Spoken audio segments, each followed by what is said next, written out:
a pris le pouvoir comme un éclair, parlé comme un ouragan. Dadis Camara a fini par tomber sous le poids de ses propres excès. Héros déçu ou coupable évincé. Voici l'histoire de Moussa Dadis Camara.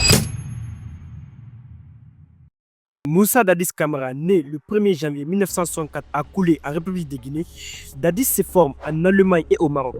Officier énergétique, il gravite rapidement les échelons. Il devient capitaine puis commandant de la garde présidentielle. 23 décembre 2008, tout bascule. Lansana Conté meurt après 24 ans de règne. Dans le vide laissé par le pouvoir, Dadis prend les rênes du pays à la tête du CNDD, Conseil national pour la démocratie et le développement. Un conseil militaire qui s'installe aux commandes du pays. Il se proclame président. Sa parole est directe, théâtrale et parfois imprévisible. Il fascine autant qu'il inquiète. Cependant, le 28 septembre 2009, un drame marque son règne. Une manifestation pacifique est réprimée dans le sang au stade de Conakry. Plus de 150 morts, des milliers de blessés, des violences sexuelles. Le monde accuse et la Guinée s'effondre. En décembre 2009, il est blessé à la tête par balle.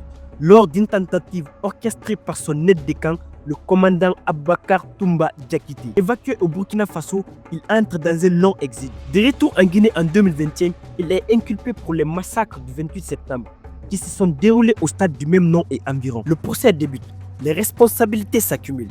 Dadis reconnu coupable et placé en détention. En 2025, il obtient une grâce présidentielle. Mais son image reste floue, celui d'un homme qui a touché le sommet avant de s'écraser. C'est pas une histoire à écouter, c'est une vérité à discuter. Ton avis compte, fais-le savoir dans les commentaires.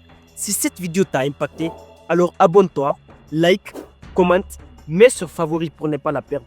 Et surtout, reste concentré à ce qui éveille les consciences. Toujours c'était Doumbouya, créé pour impacter, inspiré pour transformer la vie des gens.